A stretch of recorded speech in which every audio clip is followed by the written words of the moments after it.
so much of movie acting, I think, is what's going on in here, behind all this stuff.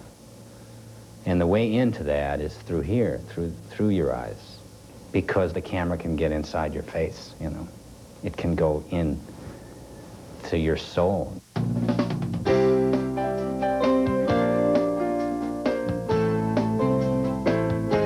Award-winning actor and director Gary Sinise on this edition of Signature.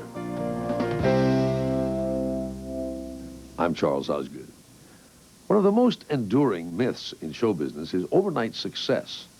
Oh, we hear about it all the time, whether it happens to the latest sitcom sensation or the director of last summer's blockbuster. But overnight success is usually hard-earned, built on years of experience and lots of talent.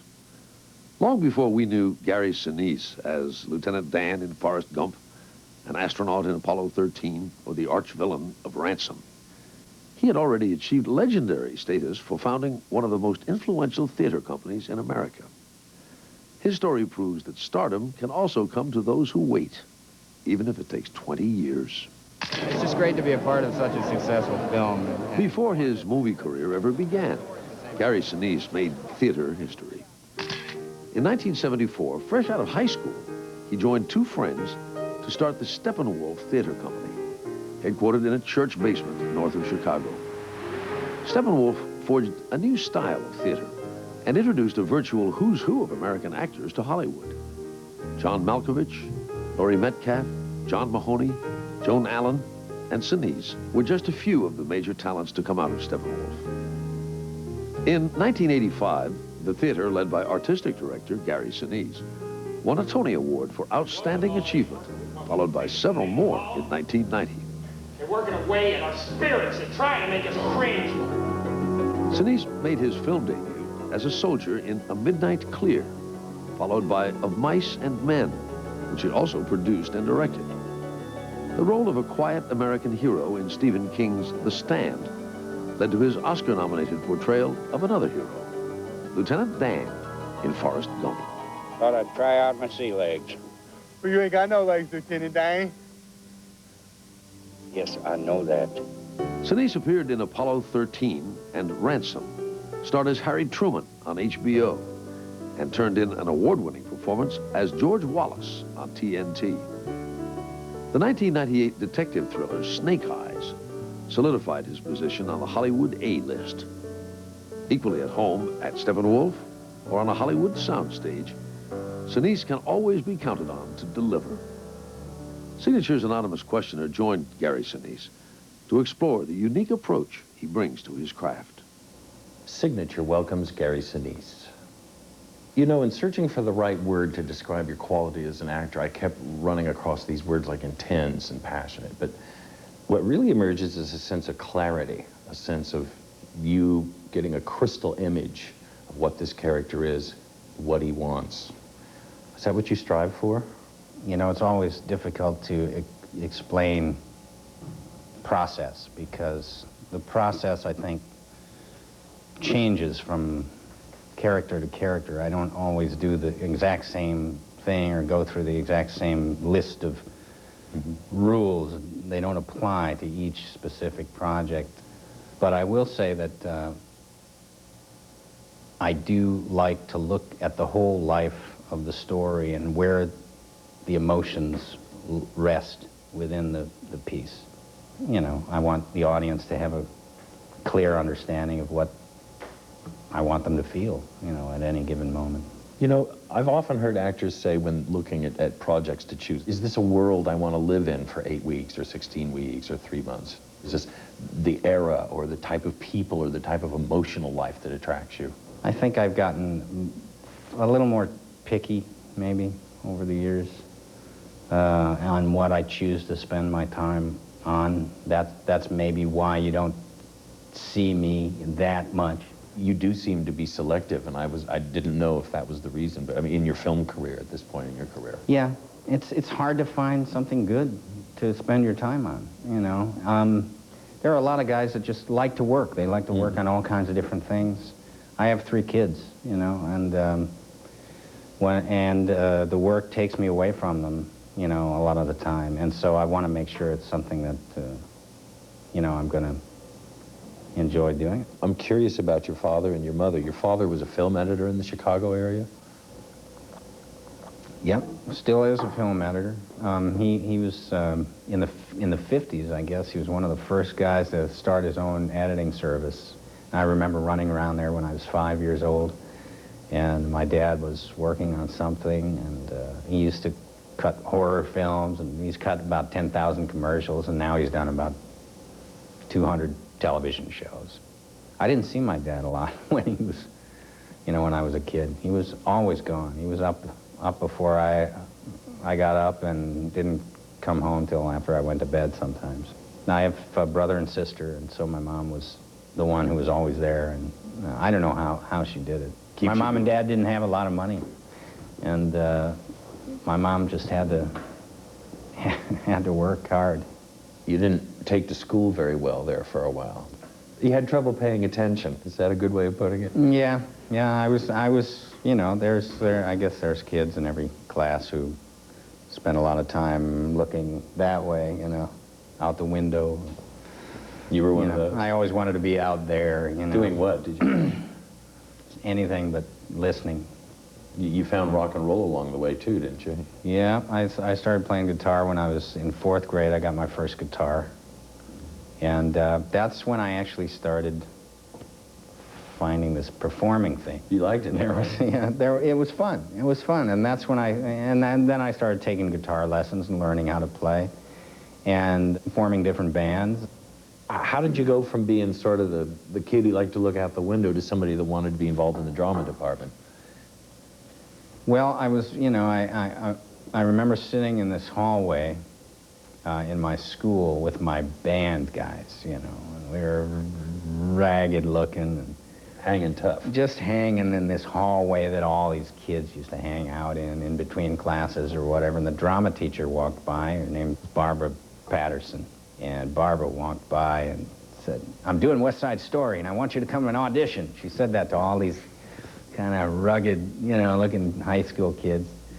And then she stormed off. She was this little lady, blonde lady, and just stormed off. And we looked at her, and West Side Story, isn't that about those gangs, you know, fighting and blah, blah, blah. And so we thought, well, hey, that might be kind of fun. So we, you know, 4 of us walked into the audition, you know, later that day or yet the next day. And the room kind of stopped and got a little quiet because these new guys, you know, that had nothing to do with the theater department at all. Usually a lot of the kids were all trying out for all the shows all the time. But then all of a sudden these new guys kind of walked in and auditioned for the play, and like 2 or 3 of us got in the play. And I got in. And I'd never auditioned for a play before, and I'm looking at the script, I remember, and I'm, you know, they're talking, and I'm looking at it, and I didn't know where they were, and I just stopped, and I said, well, you know, I just kind of was very loose and didn't take it that seriously. And she loved that, you know, and so she put me in this show, and thank God she did. It was really a turning point in my life, and when that show was over, I'll never forget the feeling that I had the closing night of the play. You know, in high school, you only do the performance for like 3 nights. And I'd gotten so involved with these kids, and it had changed my life in such a way. And I was one of the guys at the end of the play, the end of West Side Story. Tony gets killed, and 2 members of the Puerto Rican gang and 2 members of the American gang pick up the body and carry it off stage. And I was one of the guys that pick him up and carry him off stage. And I picked him up and started carrying him up, and I just was sobbing. I was sobbing. The experience, the thing was over, and this thing that had, you know, affected me so deeply was over. And I got off stage, and I put Jeff down, who was playing Tony, Jeff Perry. We come out for the curtain call, and all the smaller parts are in the back, you know, of the stage, and the leads, Bernardo and Maria and Tony and everybody, they're all up in front, taking their bows. And this guy, Jeff Melvoin, came back to the back of this theater and grabbed me and pulled me up to the front to take a bow. With all the leads? With all the leads. And there I am standing there with Maria and Tony and Chino and, you know, I don't know, Anita and me, Pepe. Pepe the shark. I was Pepe, the shark. But I'm sobbing, and the audience is all standing up and cheering for us, and everybody else on stage, the cast, they had all seen something happen to me, and at least I felt that. And I felt like I had found something that had changed me. And from that point on, I couldn't get enough of doing theater. And I was very fortunate that we had just a fantastic drama department at Highland Park High School. Kind of changed everything. I haven't stopped doing theater or acting since. Gary Sinise on his wild days at Steppenwolf when Signature returns. There is a business class seat that tilts as a whole, raising your knees, distributing your weight evenly, and relaxing every part of your body, which makes it oh so easy to drift off. The Club World Cradle Seat, only on British Airways, the world's favorite airline.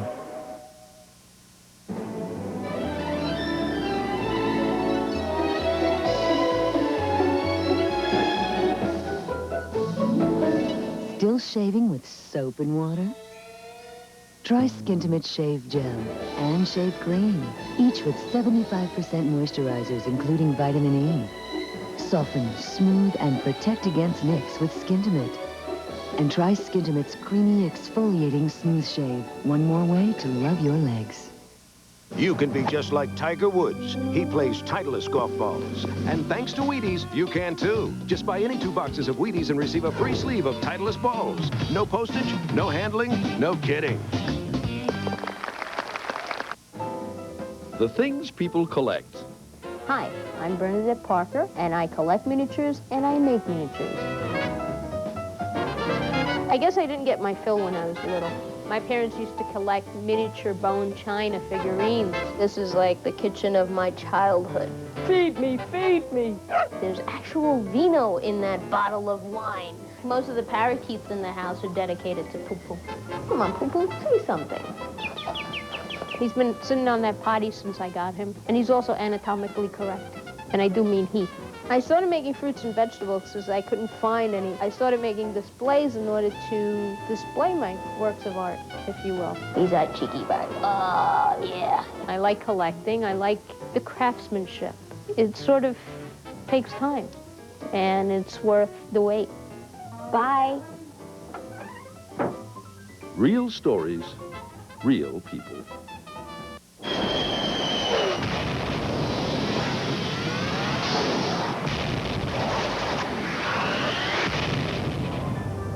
Finally, man has achieved Mach 3. Luminator lights up the night. Get 2 flashing wristbands free with your paid order for Luminator Light Up Football and Luminator Light Up Sport Ball. These puppies don't just glow in the dark. They light up like a bulb for super bright light up action long after other balls are left in the dark. Light-emitting diodes powered by replaceable battery buried deep within safe soft foam provide hours of light-up throwing and catching, dribbling and shooting, serving and spiking, passing and kicking. Luminator Light Up foam balls are soft enough for indoor play, but tough enough for serious outdoor action. Call the number on your screen to get Luminator Light Up Football and Light Up Sport Ball with 2 Luminator wristbands free with your paid order. And don't forget to ask about our new Luminator Light Jam Light Up Basketball Set. Batteries not included. All Luminator products come with a 30-day money-back guarantee. Have your credit card ready. Operators are standing by. You must be 18 or older to order. Sorry, no CODs. Luminator Light Up Sports. Leave all other games in the dark. From Kid Power.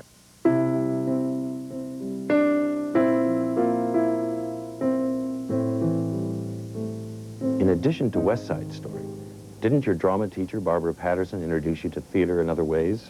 She took us on trips. I remember two moments, 2 trips. One was to the Guthrie, and we saw 3 plays in 2 days, and one of them was of Mice and Men, and that's the first time I was exposed to Steinbeck.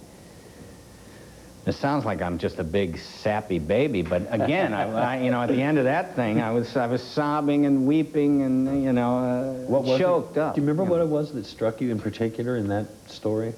I was totally surprised by it. I had no idea. I think at that point I'd read maybe 4 books, you know, and so I wasn't a big reader and didn't know anything about Steinbeck, and I fell in love with the characters of George and Lenny and their relationship. It's such a compassionate, beautiful story, first of all. I remember at the end when, you know, that fabulous, tragic ending, I was shocked. I had no idea it was coming. And those kinds of experiences at that time were experiences that told me as an actor, that's what I want to do. You want to affect people like that. I reacted to drama and what that kind of emotional, those feeling stories can do to an audience. And that was wonderful. So it made, like, being back in high school just great, because here I am, I'm playing Cyrano de Bergerac in high school. And I got to do Edward Albee, I got to do John Osborne, I did Lillian Hellman, I did some Tennessee Williams. I did a lot of different writers in high school that prepared me to go out. And so after that semester, I was like, well, I'm not going to go to college, you know. I thought about Juilliard. I thought about going up to Minneapolis, which I'd seen the Guthrie, and they had a very good theater thing going in Minneapolis, but I thought, no.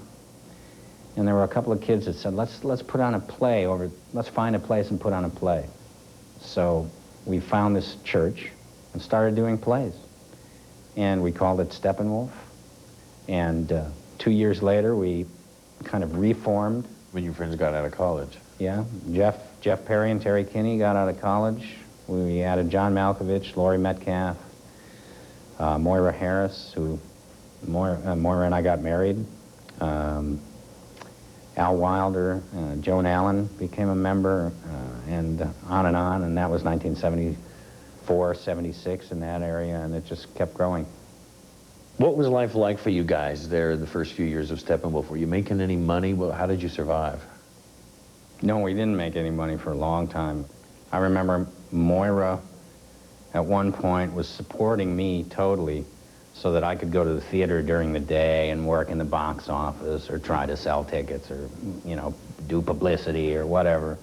She was working as a receptionist or something. Malkovich was working at a stationery store. Laurie Metcalf was a secretary. Jeff Perry made egg rolls. You know, Terry Kinney sold suits, I remember. What kind of survival jobs did you have?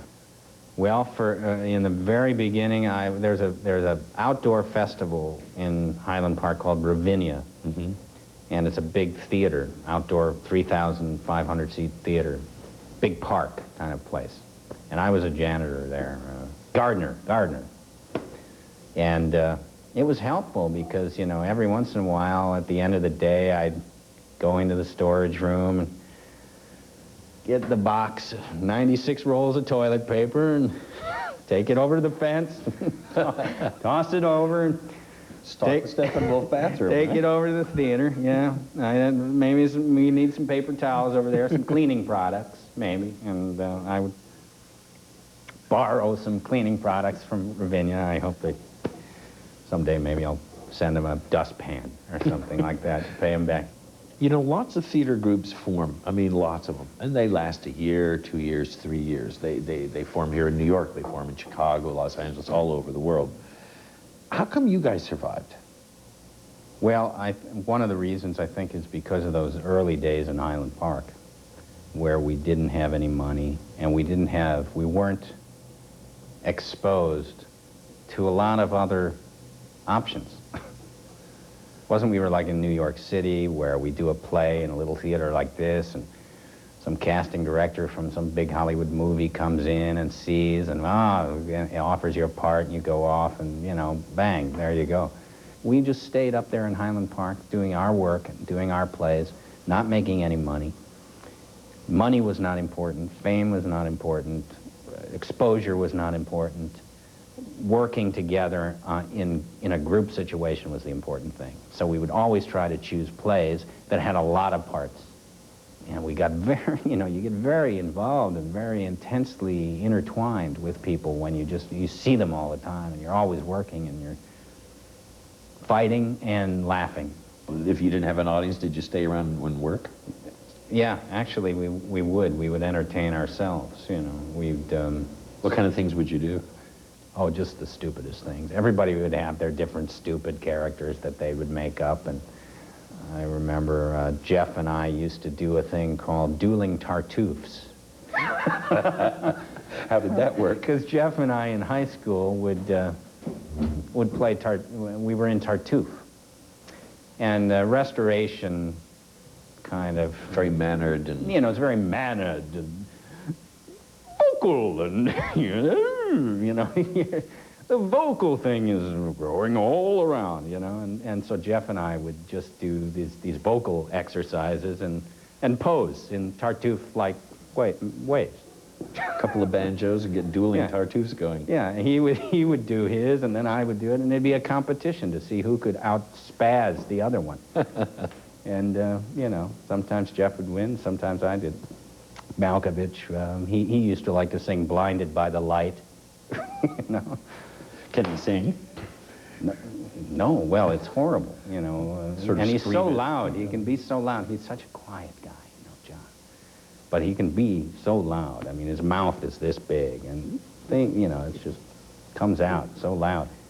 In 1979, you decided to go to L.A. and try your hand as a film or television actor, I suppose.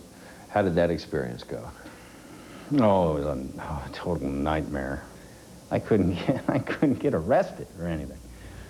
I probably, if I was 24 now, maybe I couldn't either, I mean, everybody has their time. But I tried. I went out and did the audition thing and tried to get an agent, and I got an agent. I did a play.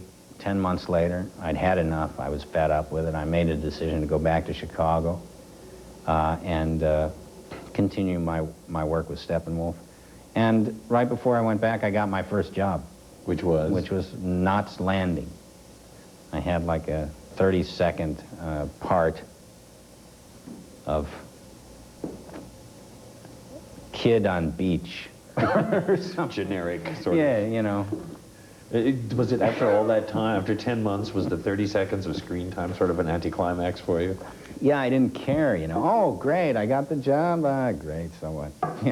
Okay, I'll do it. I made a little money, and I was able to take it back to Chicago. And I went back to Chicago and took over as artistic director of the theater. When did it all start to happen for you guys? Were you gaining any sense of fame in the Chicago theater community by '82 when you did True West? Well, yeah, True West got very good reviews. I was the artistic director. John Malkovich was one of the main leaders of the company, and the two of us were going to go off to New York and do this show at the same time that we were going to open this new space. So there was a lot of fear. There was fear from the board of directors that two of the main leaders were going to be gone right at the time that the new space was going to be open. But I, as artistic director, felt that, well, wait, it's going to be so much better to do both things than to just do one. And we have this opportunity to take our first show to New York, and it's going to benefit us in the long run. If the show does well, it's going to be a positive thing. And I was always looking to, where can we go, What more can we do? How much bigger can we get? How much more work can we do? Where can we go with our work? Because I felt we were great. I just had a lot of faith in who we were. Are you crazy? Huh? You went to college. Here you are down here rolling in bucks, floating up and down in elevators, and you want to learn how to live on the... Yes, yeah, I do, Lee. There's nothing down here for me. There never was. When we were kids here, it was different. There was a life here then. Now I keep coming down here like it's the 50s or something. I get off the freeway, and familiar landmarks, they turn out to be unfamiliar. On my way to these appointments, I wander down streets I thought I recognized. They turn out to be replicas of streets I remember. Streets I misremember. Streets I don't know if I lived on them or if I saw them in a postcard.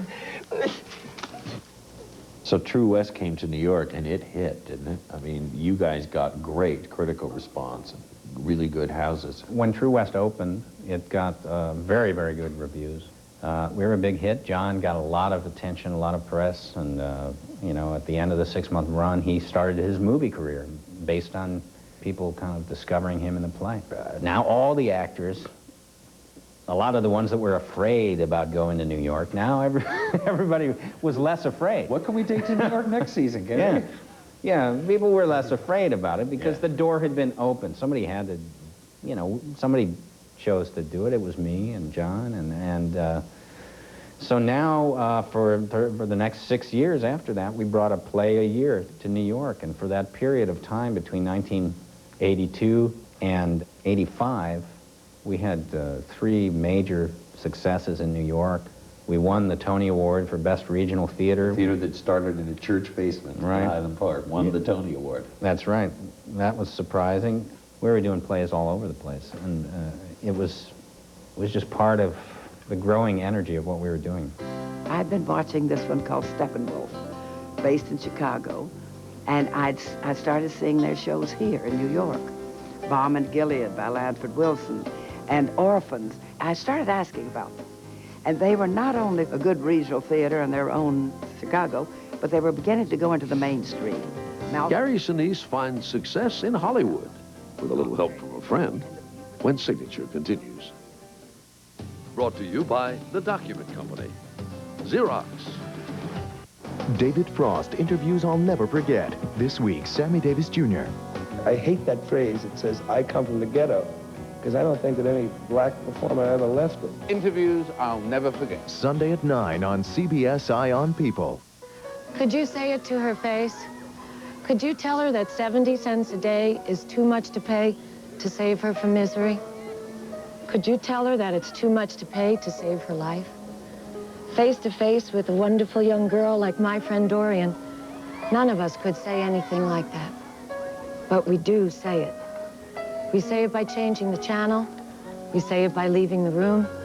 We say it by not making a simple phone call. 70 cents a day. Now, where you and I live, we'd say that's not enough to change anything. But where Dorian lives, it's enough to change her life. It's enough to protect her from deadly childhood diseases, enough to give her clean water and good food, enough to send her to school. All for just 70 cents a day. Bad water, no sanitation, no money for food. Luis was near death from severe skin infections. His mom cried herself to sleep. A phone call from a lady in Cannon Beach, Oregon changed all that. Thanks to her 70 cents a day, Luis is better. And for the first time, his mom can buy food at the market. Luis has 2 problems, though. He eats too much, and he can't seem to stop smiling. His sponsor couldn't say no to a face like this. Christian Children's Fund is one of the world's oldest and most respected charities. We've seen thousands of lives saved, one at a time, for just 70 cents a day. Call and let us send you the story and a photo of a child you can save. A child like Dorian. He didn't say no by changing the channel. He didn't say no by leaving the room. Will you now say no to a child who needs you? Look into these eyes and do what you'd do if you were face to face. Tell them that 70 cents a day is not too much.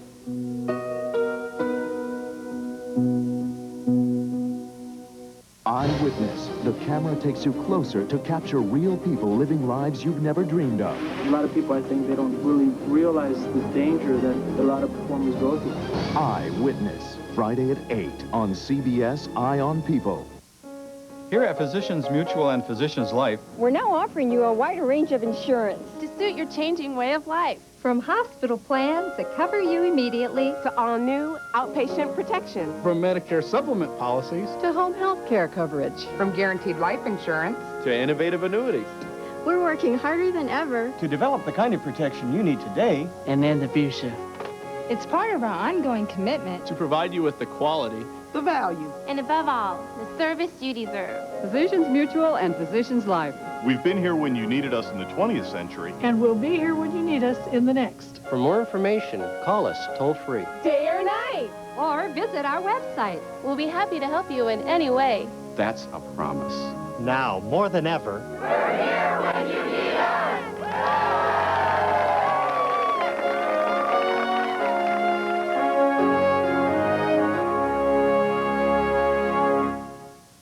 Next on CBS Eye on People, 60 Minutes More at 9 Eastern, followed by CBS Classics at 10, then Signature at 11.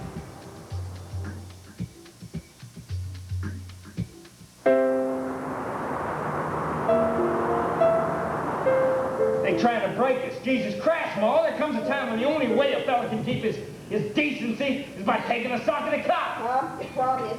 I'm trying, Ma. Honest to God, I am. You don't want me to crawl like a beat bitch with my belly on the ground, do you? Oh, I'm afraid. You gotta keep clear. Now the family's breaking up. You got to keep clear. The success of Steppenwolf Theater taught Gary Sinise the value of doing it yourself. When he decided to make his move on Hollywood, it was only natural that he used the same formula. The story of how Sinise combined theatrical clout with chutzpah to create his own opportunity should serve as an inspiration for any aspiring filmmaker. It was through your performance as Tom Joad in The Grapes of Wrath that you came to meet John Steinbeck's widow, Elaine. You very easily secured the rights from her and very easily got this film greenlit. Wasn't that sort of an amazing experience? Of Mice and Men? Yeah. Of Mice and Men is something that I had I had an emotional experience with it in high school. So it was a story I'd loved for years. John Malkovich and I did it on stage in 1980 at Steppenwolf. I knew it very well, and I had just done The Grapes of Wrath on Broadway. I knew I was going to have to go back to Hollywood. The show was going to close on Broadway, and I was going to go back to L.A. after having played one of the great American characters you could. Go back and face the same old thing in Hollywood again, which is, you know, oh, yeah, you did that show on Broadway. Well, that's great, you know, okay, you know, thanks. Thanks for coming in. And I just couldn't bear the thought of going back there and banging around again and auditioning and doing that whole thing. And I was always, again, as I said, just somebody who just do it yourself, you know, find that way to do it yourself. And when I was doing The Grapes of Wrath on Broadway, a friend of mine, John Barry, the composer, invited me to come to a small screening room here in New York to see the almost finished version of Dances with Wolves. Well, he took me to see that. It's a 3-hour and 15-minute movie directed by Kevin Costner, who had never directed before. And I had directed before. And I said, you know, I've got, you know, I can do that. I'm a director, you know. I mean, I've directed a lot more than Kevin, yet look what he just did. You know, why am I not doing that? So I wanted to find something quickly so that I could return to California as a producer with a project that I could direct and act in, because I wanted to improve my life in both areas, my directing and my acting. And I knew I could do it because I'd done it on stage with True West. And I asked Elaine, I remember standing outside, taking a break on the stairs backstage, and I said, will you give me the rights to Mice and Men to try and go make a movie of it? And she said, honey, it's already been a film. And I said, well, not my film. Yeah, that's right. Does that matter? And she goes, well. And she went and talked to the publishers and the people, you know, her agents and people. And Elaine was so kind, and we had such a wonderful relationship. She gave me, you know, I couldn't pay her any money for the rights, but she gave me the opportunity to go back to Hollywood, and if I could set up the movie, they would pay. You know, they would eventually pay her, because the studio buys the rights and all that. And by September of 1991, we were on location in Santa Ynez shooting the movie. Someday, we're gonna have us a little house and a couple of acres. And the cow and the pig. And chicken. And we're gonna live off the fatted land and have rabbits. And have rabbits. When it rains in the winter, we just say, hell with going to work, and we'll just build a fire in the stove, and we'll just sit there, and we'll listen to the rain. You and Horton Foote refined or changed the story from the novel, from the earlier 1939 film version. I mean, in what ways did you change it, and why did you refocus the story? The center of the story is George and Lenny's relationship and what's going on with them. You know, we did a lot of things to color the script so that it would feel like a movie, because it's very much like a play. I mean, when you read the novel, it's 134 pages. Most of it takes place in the bunkhouse and the barn. And when you're making a movie, you know, if you want it to look like a play, that's the way you shoot it. But we had to get it out. It also takes place over 3 days. We extended it over 6 days so that we could chop scenes up and put them outside and move things around a bit. I was very, very proud of the work we did there. And the premiere of that movie, incidentally, was in Cannes. And I'll never forget that first night in Cannes. We got what was a 15-minute standing ovation at the end of the film. And in Cannes, if you get that, I mean, if you get people to not throw paper at you, you know, you're doing pretty good. And not leave before it's over. This crowd just wouldn't let us leave, and it was, we were stunned.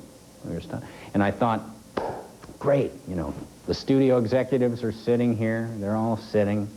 They're seeing, you know, they're seeing this audience go crazy for the film. I said, great, they're gonna really promote this movie, and it's gonna be big, you know.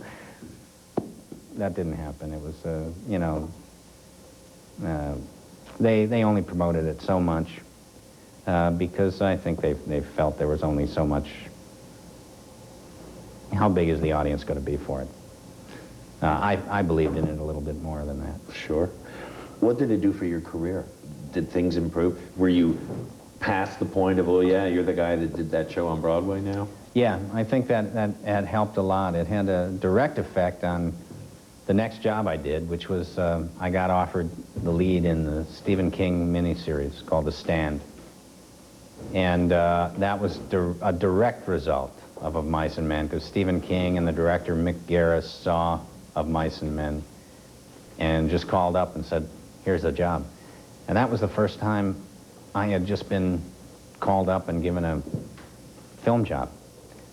And I went to do The Stand, came back, and went in and met Bob Zemeckis and auditioned for Forrest Gump.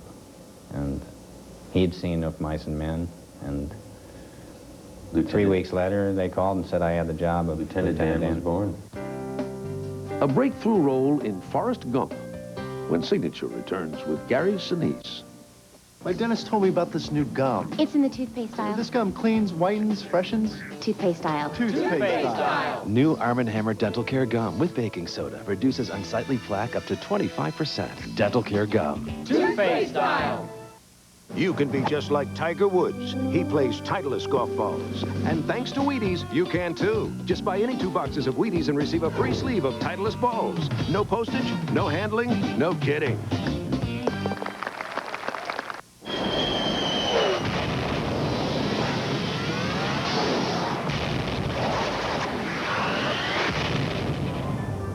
Finally, man has achieved Mach 3.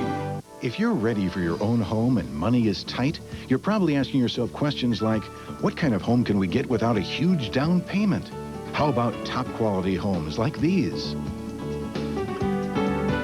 Or you're wondering, what kind of home can we afford on our income? Say $35,000 or $40,000 a year. What if you can have one like these? And if your credit isn't absolutely perfect, you might worry, what kind of home can we get if our bank turns us down? What if you could have one of these? Or what kind of home can we get when we can't afford mortgage payments higher than our present rent? For many people, it's been homes like these. Now you probably want to know, how can I make this happen for me? Word to George Home Alliance. When others say you can't afford a home, we'll show you how you can. Call this toll-free number for more information, and let's do it. The pets people have. We raise Jack Russells.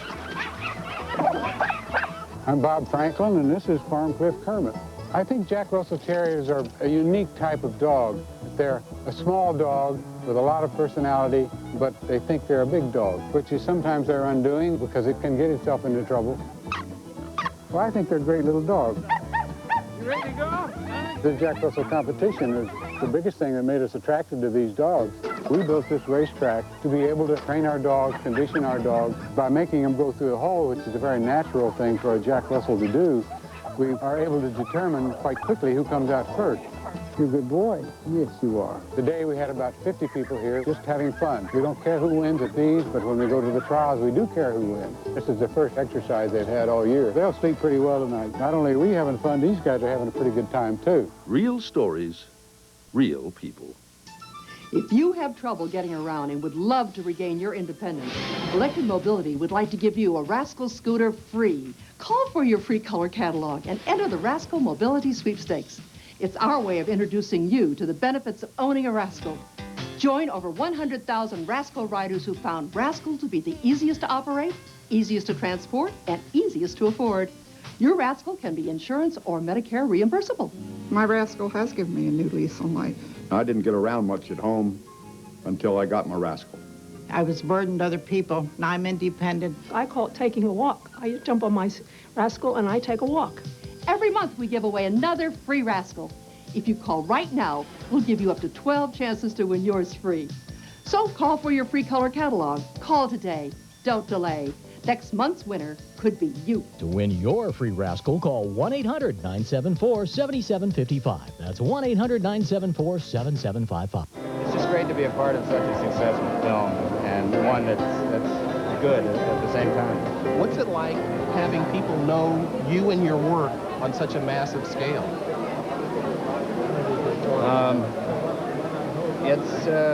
I prefer it to obscurity.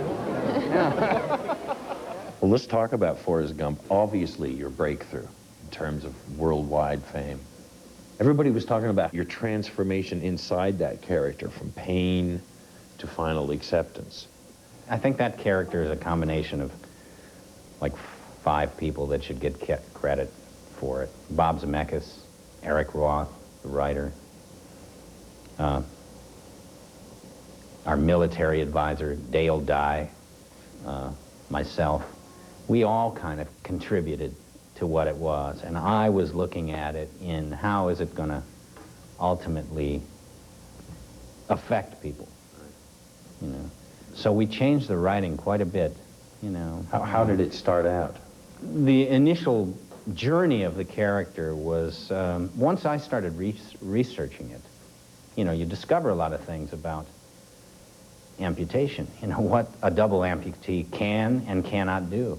And there were things in the script that, you know, I just, you know, at certain points in the script, I just would not be able to do certain things. And I remember calling Bob and saying, Bob, you know, we should cut this scene, we should cut that scene, and take them out, because I just wouldn't be able to do some of these things. You know, and Bob, I think, was a little bit in shock that an actor would actually want to make his part smaller. But, you know, less is more to me, you know. It's what's there that counts, not how much of it is there, you know. And so there were certain ingredients in some of these scenes that I said were important, like his talk about his destiny, because that was very important to that character, you know, that he felt he was destined to die a military hero. Mm-hmm. And he doesn't. And he doesn't, you know. He's crippled and can't see himself as a man for until the end of the story. And it's through Forrest that he discovers that he's still a hero.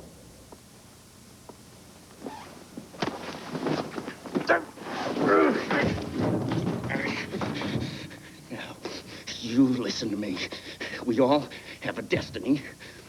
Nothing just happens. It's all part of a plan. I should have died out there with my men, but now I'm nothing but a goddamn cripple, a legless freak. Look at me. You see that? Do you know what it's like not to be able to use your legs? Yes, sir, I do. you hear what I said? I'd had a lot of emotional experience with the Vietnam veteran, because I had 3 brothers-in-law who were in Vietnam. One of them passed away at age 39. He died lieutenant colonel, and I really saw Lieutenant Dan as somebody who wanted to be a general. And I spent a lot of time with Vietnam veterans in hospitals and the VA. So I already had an emotional connection to it, and it just was a subject that I was emotionally involved in, and I just kept bringing that to the work. But, you know, to be in Forrest Gump was fantastic. I mean, it was, first of all, it's a beautiful film. I love the movie, and I'm very, very proud of it, and I enjoyed the experience of making it so much, working with Tom and Bob Zemeckis, the director. You know, it really captured the imagination of the world. Yeah, that was a great period in my life. A lot of things changed. One great thing that happened out of that was the Disabled American Veterans. They gave me an award for playing Lieutenant Dan, and they don't give an award every year to somebody who plays a disabled veteran. They just made something up that year because I guess they felt that it was a positive portrayal of a disabled veteran. And I remember going to Chicago, which were their national convention, and I was backstage, or actually it was in this giant ballroom, and they had a big screen up, and I remember hearing the commander who was holding the meeting at the convention talk about me, and then they ran a clip, and I remember backstage hearing Lieutenant Dan talking and different things happening, and they're all watching it out there, and I had no idea how many people were out there or anything. And then they introduced me, and I came out and walked up this ramp. It was a ramp, wheelchair ramp, and there were 4,000 mostly disabled veterans and their families, certainly, there, standing up in this, in this gigantic ballroom. And I looked out and I saw old men with one leg on crutches, in wheelchairs, with the Legionnaire hat on, applauding, you know, with one arm, applauding me, and I lost it. I just stood there, and I was totally unprepared for the emotion that came out as I looked at these real war veterans applauding me for playing a disabled veteran, and appreciating what I'd done. That it was one of the most moving parts of the whole Forrest Gump experience for me, was the fact that I was given some,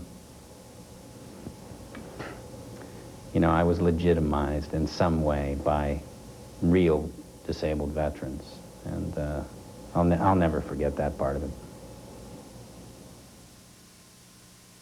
Gary Sinise talks about Apollo 13, Ransom, and George Wallace when Signature continues. Brought to you by Excedrin. Excedrin, the headache medicine. Since Excedrin's the headache medicine, it was tested on one of the toughest types of headaches, migraines. The clinical test proved Excedrin's formula relieves migraine headache pain. And to better help migraine sufferers, the FDA worked with Excedrin to develop an additional package with specific information about migraines. So next to Excedrin, there's a new package. Same proven formula called Excedrin Migraine. Excedrin Migraine, the only non-prescription medicine approved for migraine pain relief. A long time ago, Piggly Wiggly became America's very first self-service supermarket, which helped shoppers save a lot of money. Piggly Wiggly still helps shoppers with good food from Kraft. You know, like for school, there's Oscar Mayer Lunchables, Kraft Singles, and best of all, Kraft Puddings. You can't go wrong if you shop for Kraft. I know, because my grandpa works there. Oh yeah, Piggly Wiggly. It's down home and down the street. This sound means one thing to millions of people. Now it means more. 60 minutes more. And it's on 5 nights a week. 60 minutes more. Next on CBS, Eye on People. Real stories, real people. There is a business class seat that tilts as a whole, raising your knees, distributing your weight evenly, and relaxing every part of your body, which makes it oh so easy to drift off. The Club World Cradle Seat, only on British Airways, the world's favorite airline.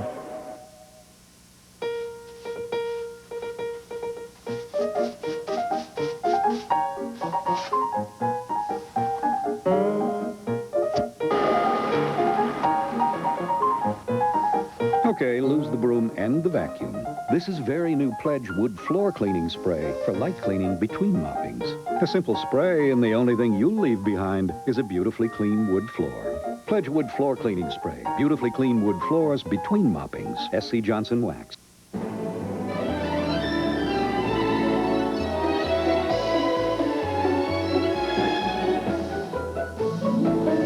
Still shaving with soap and water?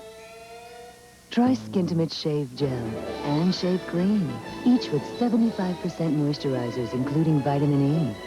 Soften, smooth, and protect against nicks with Skintimate.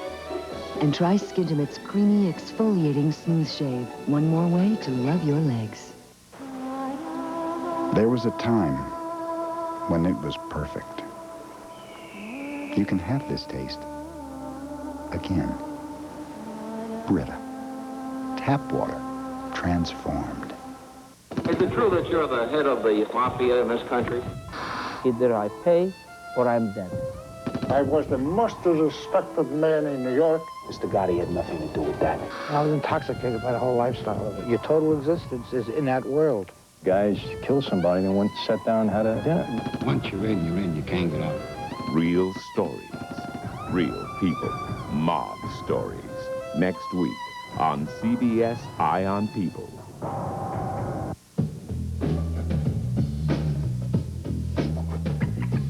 Want 50% more shine stuff? Get new Ultra Shine Protectant from Armor All. It's the ultimate shine. You can look at all that. You know, that's part of the fun of playing somebody like that, is trying to sink into their quirks. The challenge of portraying a well-known person can be daunting for any actor who walks a fine line between mimicry and characterization. When Gary Sinise took on the role of Harry Truman, he relied on his own Midwestern background to lend authenticity to the character. The role of Governor George Wallace presented a different sort of challenge, one that required a lot of research and a little help from the makeup department. You did two very good biographical films. You did Truman and George Wallace. In George Wallace, it doesn't look like you're wearing any makeup, and yet you look like the guy. I mean, any prosthetic makeup. How did you do that? With prosthetic makeup. Oh, really? There is a little bit? Yeah. I don't look like eyebrows? that. Do I look like that? No, no. It just seemed so much nearly like you. It almost looked like mannerisms that you were using and ways that you'd use your mouth and your eyes. Well, yeah, I mean, I picked up things. You know, when you play a biographical character like that, who's well documented, you know, in interviews and film footage and study all that speeches, film, right? You can look at all that. You know, that's part of the fun of playing somebody like that, is trying to sink into their quirks and pick up little things. I picked up little quirks from him that I applied. Same with Harry Truman. You know, I looked at a lot of footage of him and just tried to pick up as much as I thought would be useful to me. That's part of being an actor, is observing life and looking at life and trying to bring life and truth into the work. But I enjoy playing, I have enjoyed playing both Truman and Wallace. I think they've been probably the most difficult things I've done because of the challenge of creating a believable impression of somebody that we know. You did two Ron Howard films, Apollo 13 and then Ransom in Apollo 13. Is it true that Ron Howard gave you your pick of any role except for the one that was already cast with Tom Hanks? Ron, no, he said, you make it sound like, you know, I could have my pick. Yeah. No. He gave me the choice to come in and audition for one of 3 roles, the 3 astronauts. There were 3 astronauts besides Tom, and I chose Ken Mattingly, the guy that gets left behind, because I just, even though his part was smaller, I thought his story was a strong one and one that I could understand.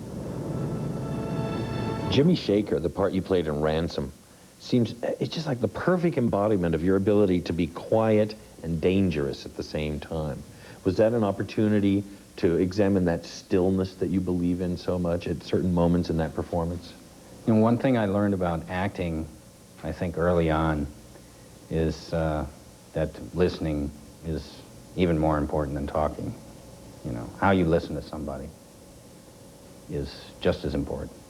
And so much of movie acting, I think, is what's going on in here, behind all this stuff. And the way into that is through here, through your eyes, and the way you look at somebody, and the way you listen to them, you know. So the one thing that I really enjoy about movie acting is how you can do that. How you can do that in a more effective way than you can do on stage, because the camera can get inside your face, you know. It can go in to your soul, you know, in a way that maybe the person in the first row of the theater watching the play can see what's going on. But what about the person in the back row? You know, if you've got 20 rows, they don't see what's going on inside here the way the person in the front row does. But in a movie theater, everybody sees what's happening in here. And so there's a real challenge there, and challenge is something I'm always looking at. I said no to Wallace 3 times. You know, I said no to Truman once, and then I had to think about it for a week. And, you know, I go through kind of a torturous thing with each job at different degrees, depending on the difficulty of the job. You know, it's never been just what I do. Like some actors, well, it's what I do, that's my job, and I go to work, and sometimes I'm good, and sometimes I'm not so good, but it's my job. Well, yeah, it is my job, and it is what I do for a living, but I've kind of always seen it as something sort of more than that, you know, because for so long I didn't make that much money at it. It was more than a job, and it still is. At this point in your career, are you leaning more towards film than theater? Yes, yeah. No, I've done a lot of theater. I did theater pretty much exclusively from the time I was 16 to the time I was 33, 34. I didn't act in my first film till I was 35 or 6. So, you know, I've done a lot of theater. I'm one of the founders and company leaders of a great American company. We achieved a lot. I think probably out of everything I'll ever do, the most unique thing was being one of the founders of Steppenwolf Theater and having it exist for 24 years now, and still going strong. And to still be a part of it is very gratifying. Besides Steppenwolf, what are you most proud of? My kids. Your kids? Yeah, my kids. You know, you see things differently when you have kids and you're trying to raise them and bring them up and